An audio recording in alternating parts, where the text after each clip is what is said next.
The following program is sponsored by Flowmaster Mufflers. Flowmaster products increase engine efficiency, fuel economy, power output, and drivability for the entire exhaust industry. Flowmaster is the unanimous choice of Hot Rod Magazine's 10 Fastest Streetcars in America Shootout and is the official muffler of the National Muscle Car Association.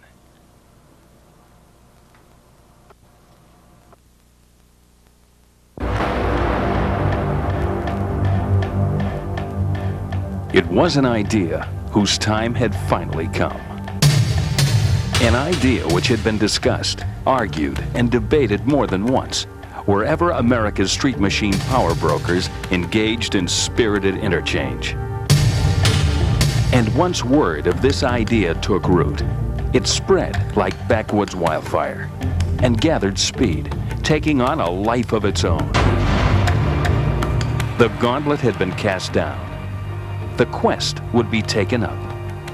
And on a simmering hot weekend in September of 1992, Memphis, Tennessee would become a swirling vortex of horsepower, where the idea would be played out on the quarter-mile free-fire zone of Memphis Motorsports Park. The idea to determine who had the fastest street machine in America. And to settle this venerable dispute, over 30 nightmarishly powerful street machines converged in Memphis for an insanely wild weekend of in-your-face, heads-up drag racing on this first weekend of autumn, 1992. This, then, is the story of Hot Rod Magazine's Fastest Streetcar in America Shootout.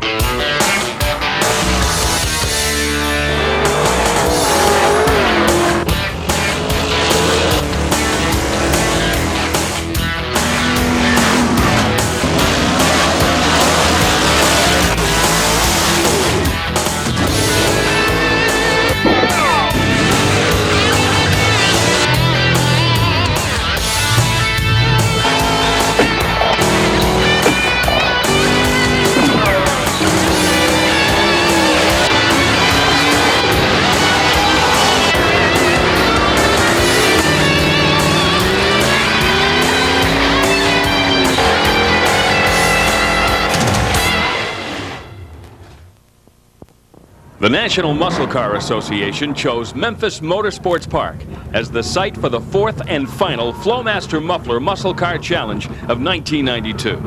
And although the previous three events had all been first-rate successes, the Memphis Bash would be punched with a bit more octane, thanks to the guys at Hot Rod Magazine. To offer a little background on the NMCA Flowmaster Muffler Muscle Car Challenge, one of the people most responsible for making it all happen extended his personal welcome. Hi, my name is Russ Smeltniks, and I'm the director of the National Muscle Car Association, and I want to welcome you all to our event here in sunny Memphis, Tennessee. This is the National Muscle Car Association Flowmaster Muffler Muscle Challenge, and this is the world finals for our event. We've got a number of features out here this weekend. We've got the Nostalgia Super Stockers. We've got Hot Rod Magazine is sponsoring the Top 10 Streetcar Shootout. We've got Muscle Car Classics is the sponsor of the car show, and Muscle Car Review Magazine sponsors one of the series, the Clash of the Cubes. And we've got a lot of stuff going on in here. We've got some beautiful show cars out here. We've got lots of race cars out here. Some of these guys are going to be running low eights and 160 miles an hour, and it's a beautiful day for us, and we're having a great time, and quite frankly, wish you were here, and maybe next year at one of our events you can attend. Cars began arriving at Memphis Motorsports Park on Friday for registration and tech inspection. The track is a modern, up-to-date facility and is the site of one of the NHRA's championship drag racing events, the Mid-South Nationals. Hundreds of muscle cars and thousands of muscle car disciples converged over this hot and sultry Tennessee weekend to take part in this communal outpouring of affection for those incredible factory hot rods that hammered America's automotive history books during the glorious days of Motor City Muscle. They were all here. Chevys, Fords, Mopars, AMCs, Mouse Motors, Rat Motors, big blocks, small blocks, wedges, Hemis, factory originals, and a swarm of pro street bad boys slammed and tubbed with engine bays packed like a sheet metal suitcase, with demonic engines capped with tunnel rams and dominators, polished blowers that swallow all the air they can find, and nitrous foggers that can make engines extend the envelope of thermal physics. Some who came to Memphis on this weekend had come to compete in the NMCA car show, and as soon as their cars were unloaded, the work began immediately to achieve detailing perfection. The NMCA judges would have their work cut out for them too, determining which of these fastidiously prepared cars would outpoint the others. But what many had come to Memphis for, some traveling hundreds of miles, was for what was simply being called the Shootout. Jeff Smith is the executive editor of Hot Rod Magazine. What we've done here this weekend is put together with Hot Rod Magazine a shootout of the fastest street cars in America. Where this came from was we did a story for the September issue talking about what could be the, at least our choice of the 10 fastest street cars in America. And from that evolved the idea to go ahead and actually do a shootout, actually do a race, because these guys all live in different parts of the country, and it was a way to bring as many cars as possible together and actually see who is the baddest guy in the country, who's the baddest in the land. So very quickly this thing came together. We threw some rules together that we felt would kind of level the playing field a little bit, and then asked as many people as we felt we could that would be interested in coming down and doing this thing to come down and see who really is the fastest. Friday, midday, and some of the top guns for the shootout have arrived and begin the painstaking ritual of setting their cars up for the ensuing warfare. It's easy to spot the cars that are considered the real players here. The 78 Malibu of Ken Anderson from Pittsburgh, Pennsylvania, 598 inches of Chevy big block, and enough nitrous oxide to drop-kick this sedan into the 8s. Dave Simpson bought this 81 Trans Am just for the event. That's the driver, Steve Johnson, from Carpentersville, Illinois, working on the nitrous setup that leads to this 615 cubic inch Chevy monster motor. That's Stan Shaw's blown 57 Chevy. He's from Conyers, Georgia. Steve Griebeck's 1992 SAC Mustang out of Redford, Michigan. It's a new generation Shelby Mustang offered by the Shelby American Automobile Club. 342 cubes and full Pro Street athletic wear is perhaps not what Carroll Shelby had in mind. Rick Dyer's 69 Camaro, one of several cars wearing the Cars Motorsports insignia out of Berkeley, Michigan. Over 500 cubes of Iron Rat, chugging plenty of nitrous during its 8-second quarter-mile flights. Mark Tate from North Canton, Ohio, swaggered into Memphis with his 67 Camaro, crammed with a 572 cubic inch dual Dominator Chevy. Louisville, Kentucky's Max Carter arrived with his 66 Chevy too. 557 inches of rat here, another sure shot to run in the 8s. The mood in the pits was understated, almost as if everyone was afraid to make a loud noise or call attention to themselves. There was little in the way of conversation. Spectators poured into the pits to get a closer look at the belligerent street machines that seemed quite out of character just sitting still. It's not every day you see a 57 Corvette wrapped around a 632 cubic inch Chevy Rat like Rod Sabry's from Millers, Maryland, so you're definitely going to want to take a picture of it. Meanwhile, the show's midway was a much more high-spirited affair. Vendor booths offering all the toys for performance and appearance alike. Major manufacturers and weekend flea marketeers served up an interesting mix of purchasing opportunities. And man cannot live on speed alone. You never had to look very far for something to outmuscle your appetite.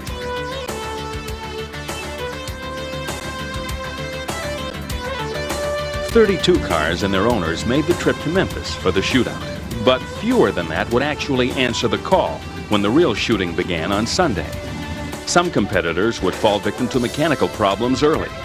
Some would be fighting them all weekend, and some would ultimately overcome them. Friday afternoon, while performing a few burnouts for a video crew, Ken Anderson trashes the rear end. He will get it repaired, but he'll face other difficulties later on.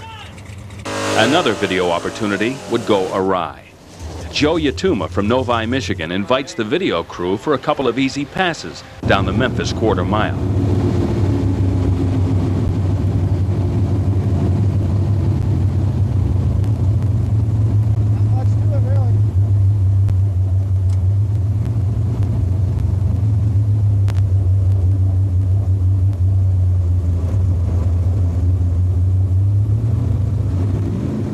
Although Joe is not really pushing his '69 Camaro, something breaks.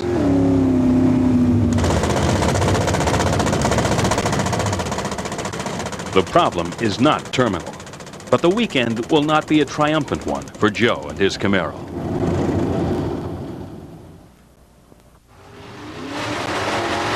On Saturday, the rhythm of the weekend shot up to a dizzying dance beat, touched off by the megaphonic thunder of high compression. For the numerous muscle cars and nostalgia stalkers assembled in Memphis, it would be their first chance to stretch their legs during the event's first session of time trials. And for those competing in the Hot Rod Magazine Shootout, it was time for them to put up some numbers and maybe engage in some psychological warfare in the first of 2 qualifying sessions. Who would run hard? Who would leave just a little bit in the bucket? What kind of numbers would come up? And how much lower would the ETs drop? For the next 2.5 hours, Act 1 of this drag racing power play would fill the air with non-stop fury.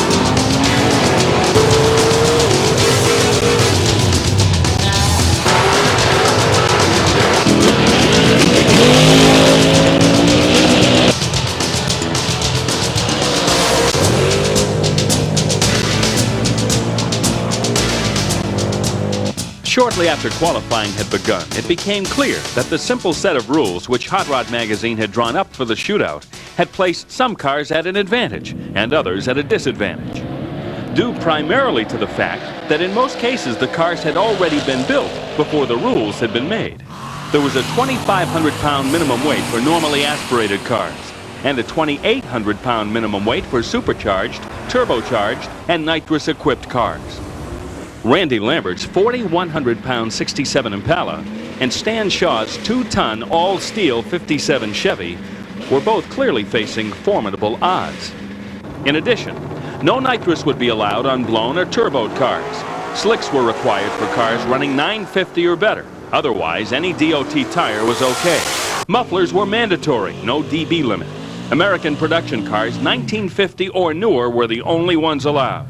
Race lettering was frowned upon. All NHRA safety requirements had to be met. Streetability would be strictly enforced. All cars were required to be registered. Full glass or plexiglass windows were required. And the races were to be run heads up. Qualifying times would be used to determine the pairings and the eliminations, following the standard NHRA procedure as it applies to 32-car fields. It wasn't long before it became all too apparent that none of the shootout triggermen were holding anything back. Jeff Smith would say later that whatever plans these hot shoes had made to conserve their equipment during qualifying seemed to disappear once everyone got a good look at what everyone else had shown up with. The psych-out factor had already become an issue. Gene Deputy from Houston, Texas, brought his twin-turbocharged 5-liter Mustang to the party and popped an 860 156 mile-per-hour blast to easily place him into the finals. Jeff Dean from Lancaster, Ohio made the show in his '79 Nova, running a 421 Cube Chevy small block. Consistent 9-second ETs at close to 140. Rod Savory's '57 Vet with no blower and no nitrous came to mix it up at the shootout. With only a single 4-barrel, it would run an incredible 8.524 at 155.97 to take top qualifying honors. In the far lane, Steve Johnson would qualify second in his black 81 Trans Am at only 1,000th of a second slower than Sabry, with an 8.5.25 at 1:63.22. Dave Lemon, 67 Nova in the far lane, and Randy Lambert's Impala on the near side would both qualify. Dave's Nova running consistent 930s, and Lambert's heavy Chevy running only 4/10 slow. Billy Edwards' blown big block Chevelle narrowed 6 inches down the middle, ran an 8.564 at 1:62.63 to earn his spot on Sunday. Stan Shaw's Pro Street 57 Chevy in the near lane qualified close to the bottom, fighting the effects of the car's weight, tires that wouldn't hook up, and too high a gear. Todd Testerman in the far lane corkscrewed his 78 Malibu out of the hole to ring up consistent 9-second runs and a berth in the shootout.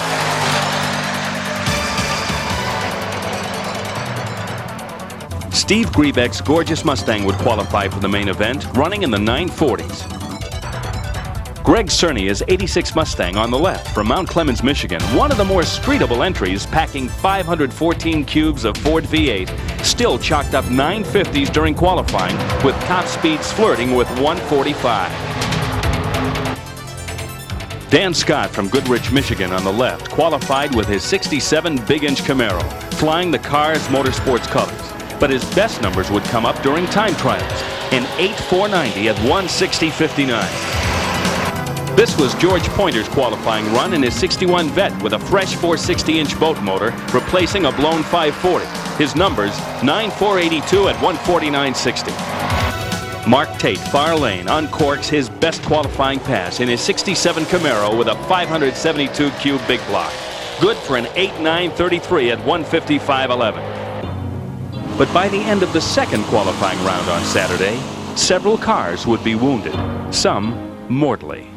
Jeff Chandler's rat-motored Chevelle expires, ending his chances at a shootout victory. First try, had a little problem with trans brake, went 11.03, got it straightened out second pass, went a 10.68, and then that was no nitrous, and then I went a 10.10 with nitrous. And this pass here broke a rod, it looks like. I'm out, probably out for the year. Joe Yatuma, after overcoming the previous day's breakage, hurls his rat motor in the lights, ending his weekend.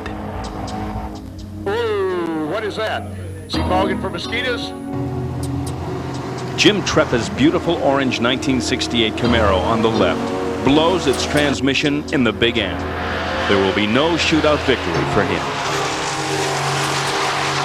Stacy Nowak from Decatur, Alabama, and Jim Huber from St. Leon, Indiana, were counting on some help from Lady Luck, with both cars running in the 10s.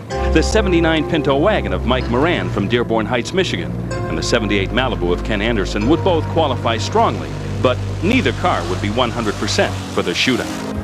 Marino Cintron's Turbo Regal would spin a rod bearing. Vito Pedierno's 69 Chevelle with a 5.05-inch rat would lose a head gasket. Max Carter, who throughout qualifying was obviously having problems, caught the break of a lifetime. Due to the ever-growing attrition during qualifying, the dwindling numbers meant in order to make the shootout, all you had to do was make one qualifying pass. The 66 Chevy 2 would make the big show, with a last place time of 12:27 at 81 miles per hour.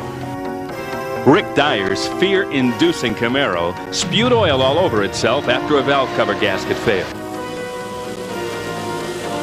It would send them back to the pits for repairs, and hopes that tomorrow, when it really counted, luck would look more favorably upon them.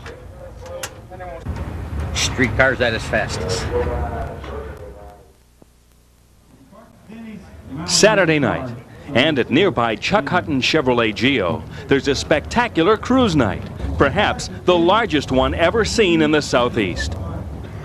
Under the dim glow of the parking lot floodlights, a vast multitude of tricked-out muscle cars and fully restored original classics sit fender to fender, as several hundred curious car nuts mob the area for closer inspection.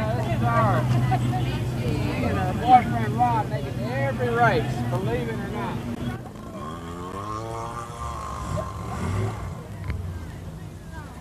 There's entertainment provided by a country rock band.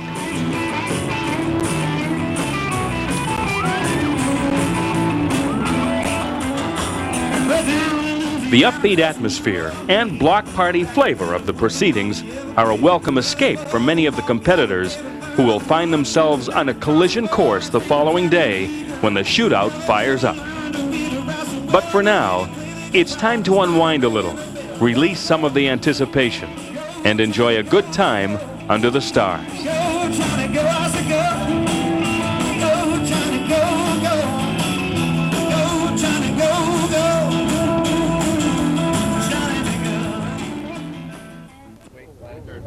We can make it tough, not tough. There's a number of ways we can go. Before the shootout on Sunday, Jeff Smith brainstorms with the drivers on how the rules can be improved for next year's event. If you start making rules and things, then it really doesn't have anything to do with the Well, and that was the original baddest concept. street car. Why we decided to have just one class was that if we had two classes, then you know a guy says, "Well, I'm the fastest street car." No, I'm the fastest street. You know, and it's not really fair to compare the two cars. Take the class winners and run King of the Hill, even if we know what's going to happen. You can do that, but that the other car, unless we come up with a situation where, for example, if we have a lightweight, heavyweight class, then maybe we give the lightweight car because we have a cubic inch limit on that or something like that. How do you keep the 700 cubic inch motors out? How about 5 pounds per cubic inch? Give him a break because he's unblown and he doesn't run nitrous. So 4 pounds per cubic inch. Use it like NHRA's research how they did it. He could run 4 pounds per cubic inch. We could run 5. Motors and playing games. I wouldn't worry about that. Then now you might as well go NHRA racing. Yeah, you might as well go comp racing or something. Well, but pumping's not that difficult, and I looked into it at the U.S. Nationals because I didn't know that much about it. And for example, I was hanging out with Lingenfelder and he has 432 cubic inch motor, and they pumped him. They actually can check the temperature of the air in the chamber because that affects the volume. If Danny shows up, if I see him someplace and he's got a set of big Chiefs and all this shit on his motor, well, I'm going to go back home and think about it and get out my checkbook, and I want it too. And then he's going to want it, and he's going to want it, and he's going to want it. Then everybody's going to show up with it, basically You'll see the same some thing. hands start folding. They'll start throwing in because they can't afford Well, it's to do going to it no run the more. other guys out. How are you going to get That's what's 100 gonna cars or happen. 50 cars or whatever if you run these guys out with big bucks? You're going to continue to name street car or fastest street car. You're saying street. Well, then when you put an event on, you have a cruise. All these cars should participate in that cruise. The actual cost factor is probably a pretty important consideration because I know there's, like he said, there's a lot of guys like me. I ran pro stock for 3 years and dropped out because of the cost and the declining participation. Okay, your answer in alcohol. Series? Yeah. Are you looking at making it a After the series? meeting, Just one it's time to race? finish setting up the cars for what lies ahead. The Carter team wraps up the repairs on their Chevy 2's rear end after fellow racer Dan Scott welded their cracked axle housing, which was causing the cockeyed launches. We had a chance to speak to the father and son team. It's a 66 Pro Street Nova. It's got a 557-inch bow-tie engine with 2-stage CompuPower nitrous oxide system with a TCI Power Glide transmission and a 12-bolt Chevy rear end in it. We had some chassis problems yesterday, and we think we got them worked out. We had a busted rear end housing, and Danny Scott helped us get it and weld it and get it fixed. And I think we're going to be in line and running pretty good today. We bought the car at the Street Machine Nationals from a fellow named Johnny Hopper, and we took that engine out and put our own engine in there. And our best time so far is mostly on the 8th mile. We went at 5:19, about 134, and a quarter mile. The best we did is an 8:24. The top qualifier, Rod Sabery, and his lady, Tina Vietz. This is our 57 Corvette. It's a pro street car. We do drive this thing on the street. That's why we're here. Hot Rod has this event. This is really the first time to decide the fastest street car in the country. And we just came here kind of hoping to qualify. We weren't sure we could even do that because we're really the only car here without nitrous oxide. And we were really thinking for sure that a nitrous oxide car would win this, and we happen to be right now #1 qualifier. I enjoy cars. I've always liked cars, and we met through one night. He had a car, and I really enjoyed it, and I liked it, and I said, well, what do you get into? He said vets. Of course, that's one of my favorites, so we just hooked up, and ever since then we've been together, and I love this. It's really a lot of fun. Even though we qualified #1, I wasn't really happy with the performance of the car. It's half track. It's got a really good 60-foot time. It's got a good half track time, but from half track on out, it just nosing over. It just feels like I'm letting off the throttle as I get down there. And I know there's a problem with the fuel delivery or air delivery. I think I found the problem last night. We got an old aluminum sign from a parking lot. We took it up the hood up in our room last night, laid it on the bed, and I spent 2 hours making an air pan for the scoop. I think I have the problem figured out for the air delivery. So we're going to make a pass here in a short while. They're going to let us make a time trial before eliminations. And I'm hoping to pick up a couple tenths. It should go 820s or 830s. And if it does, we're going to be right in there, but it's still going to be tough. There's some fast cars here, some really fast cars. One of them, the only other Corvette in uniform for the shootout. George Pointer's injected 61 from Waterford, Michigan. The car is a 61 Corvette. It's pretty highly modified. We have a 4-link suspension in the rear. It's a turbo 400 automatic tranny, 3,000 stall converter. And right now, there's a 460-inch big block in it. Previously, we had a 540 that went away a week ago, and we had to put the smaller motor in. But we feel we'll still be able to get in the 32-car field. We don't look to win the thing, but it's fun just to be here. What this is a Crower mechanical fuel injection system that's flown for the street. In addition to that, we've got a nitrous oxide system on top of that.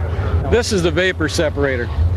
And what a vapor separator is, when the fuel is brought from the gas tank to the separator, what it does, it takes the air out of the gas, so you got a pure gas mix that's flowing through the fuel pump. And in addition to that, you keep like 3 pounds of fuel pressure on it, and that allows you to trickle gas in the fuel injection system to start it. And that's why it's streetable compared to your race mechanical fuel injection systems. As far as performance, I feel it's got as much performance as the race setups. You just got a little more gingerbread to contend with, and once you get the hang of it, then it's really not a problem. Randy Lambert from Crown Point, Indiana, compares dropping the hammer on a 67 Impala to launching a building. But it's quick and a real crowd favorite.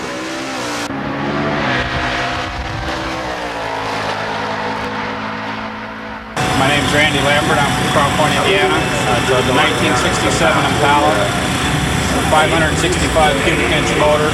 Best ET on the car so far has been 960 at 146. Pretty much everything's been taken out of the inside of it except for the door panels and stuff. And that I pretty much can't find any stock seats for it. That's why these seats are in it. And the car's all steel. The only glass piece on it is the hood scoop. It weighs 4,040 pounds for the drivers. Rick Dyer's Michigan-based 69 Camaro leaps out of the tub like a Tomahawk missile. Many thought it was the car to watch. 69 Camaro, pro street car, driven pretty heavily in the streets. We came down to this fastest car street out. We heard that you're going to try to pick the 10 fastest street cars, so we tried to come down with 3 of our cars to try to qualify and see how we could improve and do for Detroit. You know, it's almost a state-for-state race. It's a 600-inch Sam Janino motor, Lincoln transmission, big tired car. The cars went 881 on one NOS nitrous system. There's 2 systems on the car. I haven't tried that system for the second stage. We're probably going to do it for right now. Right now, I don't feel I got to pull the second stage in because I don't want to lean on the car that fast because we're not that, well, we don't have to run that fast as of right now. We want to try to be conservative on the car. Very, very heavy competition. The cars are all running pretty close. I would say the big shooters are by Rod Seaby with the Corvette, beautiful car. Scott Shapoff, thank God, one of our team cars, Danny Scott. And Max Carter with the Nova. He's had a lot of trouble getting down the drag strip, but that's what you rely on, is their mistakes and their misfortune to help us. I'm not counted out of this race. Right now I'm number 7 qualifier. I was sick, but I got bumped to 7.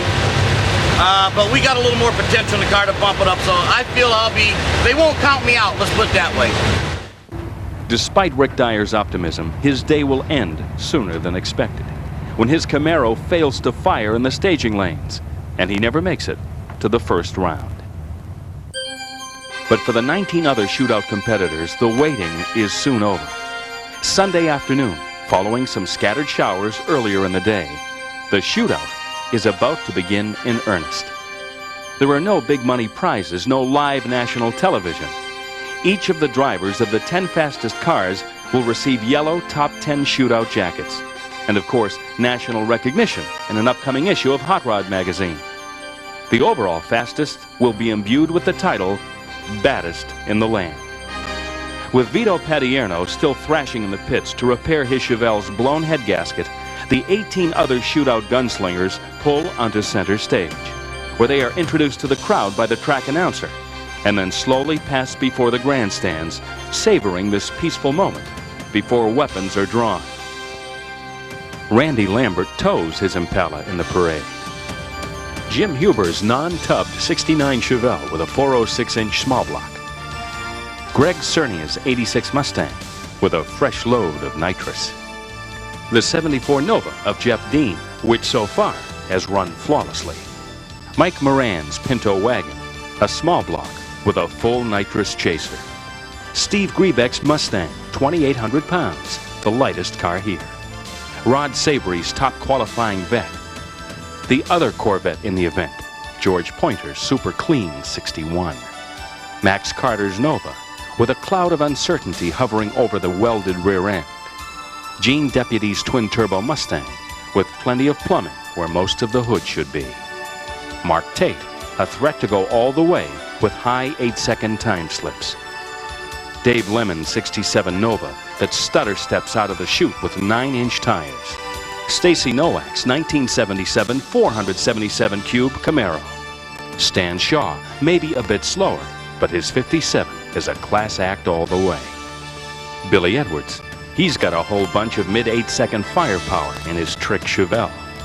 Ken Anderson, who thrashed on his Malibu all night replacing a set of rings in one cylinder. Dan Scott, the last hope for Cars Motorsports to come home the winners. Steve Johnson and Dave Simpson's Trans Am, the second qualifier, but not giving anything away just yet. With Todd Testerman unable to answer the call, the stage was now set to decide what needed to be decided. Round 1.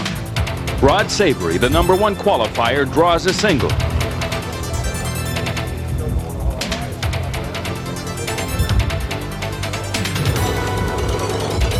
With lane choice decided by the previous round's low ET, Sabry goes for the downs with an 855-156 to warm up the equipment. Mike Moran draws a bye run in the first round, but he's taking the opposite strategy to Sabry, easing through and advancing to the next round.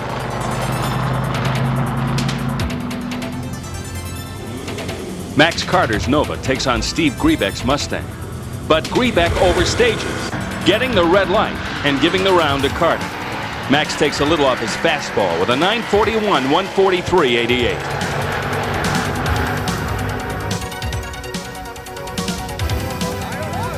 Stan Shaw's 57 Chevy meets Dave Lemon's ferocious 67 Nova.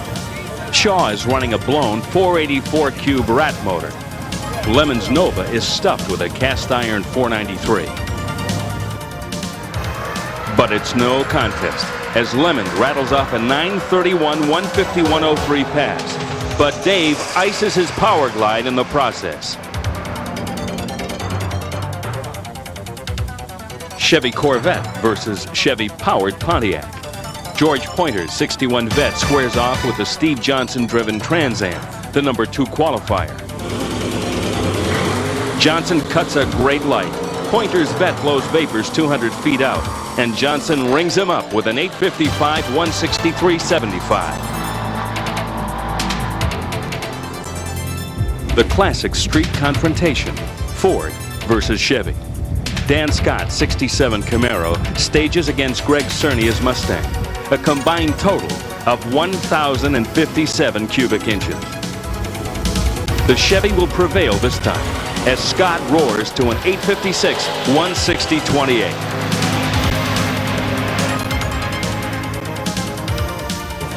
Gene Deputy is up next and gets the benefit of a single. The Houston, Texas gunslinger gallops his Mustang to a 970 156.71 and will now wait and see who will draw against him next round. Mark Tate's mega-inch 67 Camaro faces off against Randy Lambert's screaming yellow 67 Impala. The Camaro is stuffed to the rim with 572 cubes of carnivorous rat. The Impala has almost as much in its mouth with a 565. In qualifying, Tate was running about a second faster than Lambert's best, but in this race, there are no winners. Tate will jump too soon and get the bottom bulge. Lambert will cut a 976 140.99, but a head gasket will blow, irrigating the big block and ending the day for Randy. Ken Anderson gets a single, and after performing major surgery on the Malibu's 598-inch big block for most of the previous night, the Pittsburgh, Pennsylvania driver strolls through and hopes he has a lot left for later.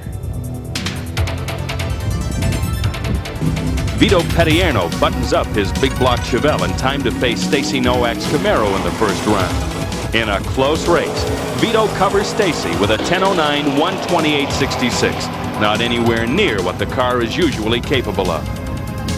Petierno will eventually fall in the next round to Dan Scott. Jim Huber was taking no chances when he drew a single in round one. With a cylinder down, Jim waltzed into round two. But it wasn't likely he'd be going much farther than that on only 7 holes. Billy Edwards followed with his single run, but this one was all business. The downsized 66 Chevelle threw down an 878 at 160.45. If Edwards was trying to send a message, it was very likely he was getting through. The last run of the first round, it's also a single. Jeff Dean's 74 Nova. With a lot of racing still on the agenda, Jeff goes walking through Memphis on his way to round number 2.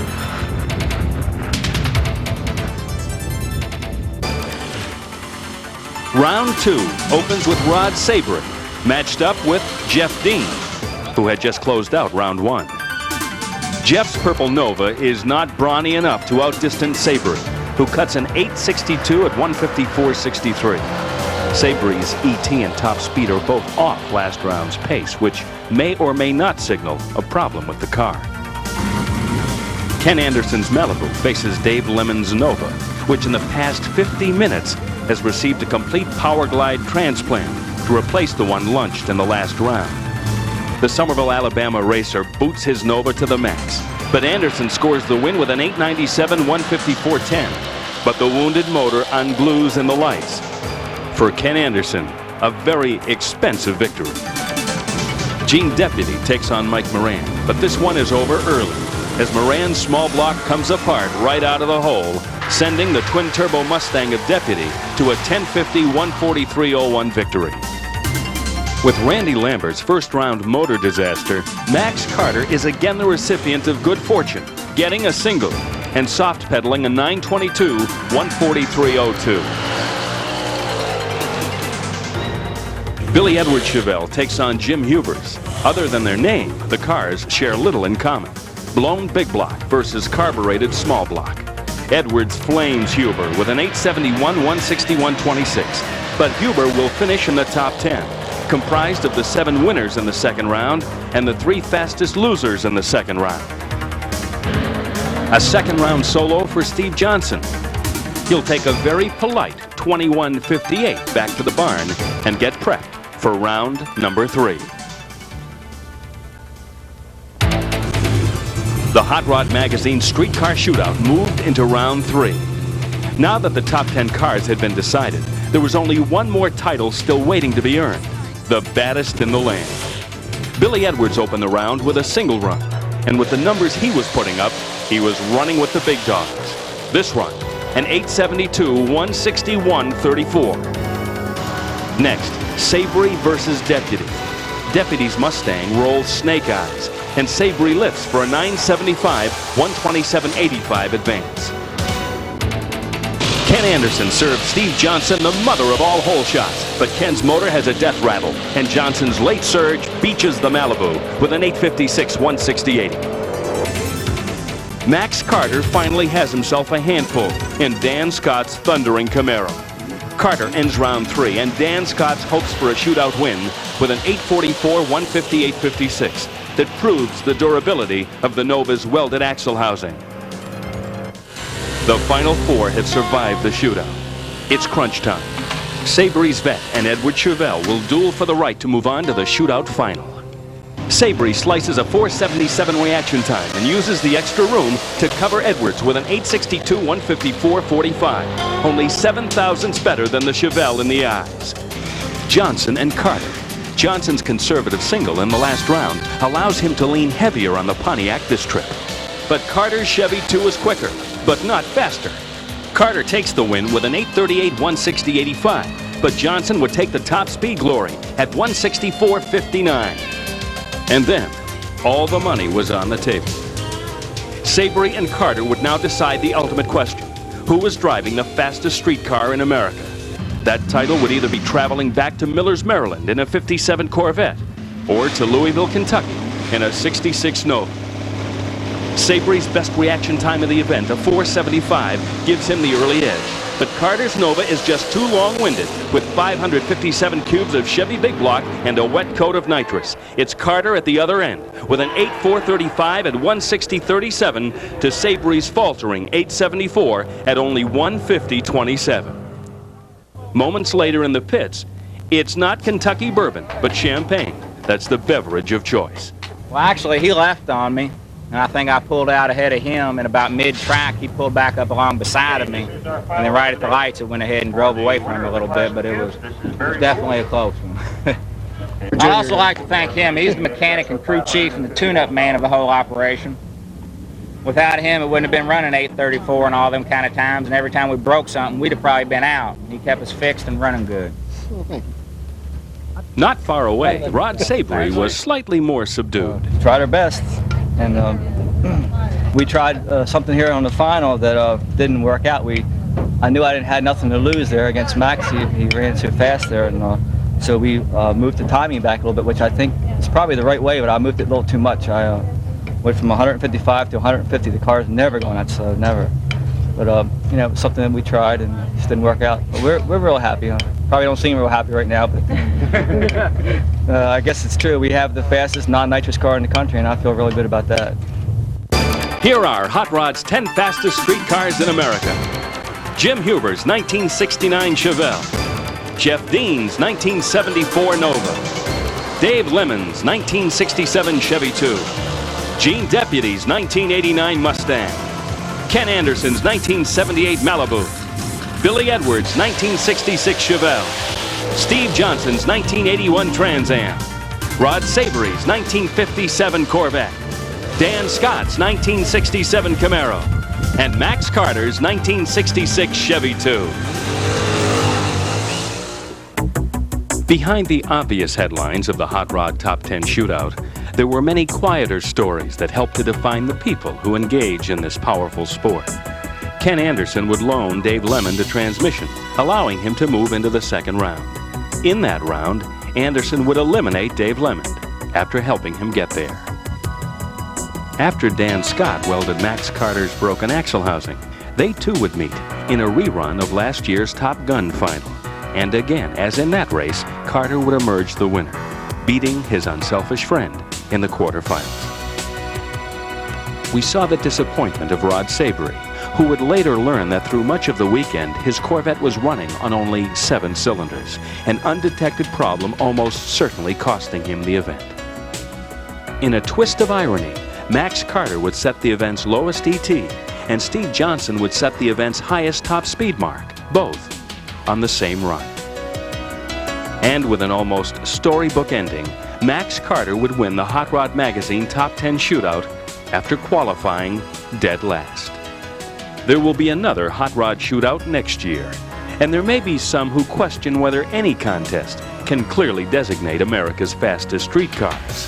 But anyone who is at Memphis Motorsports Park on this autumn weekend in 1992 and witnessed this remarkable event will surely tell you that, on this day, these 10 truly were the fastest.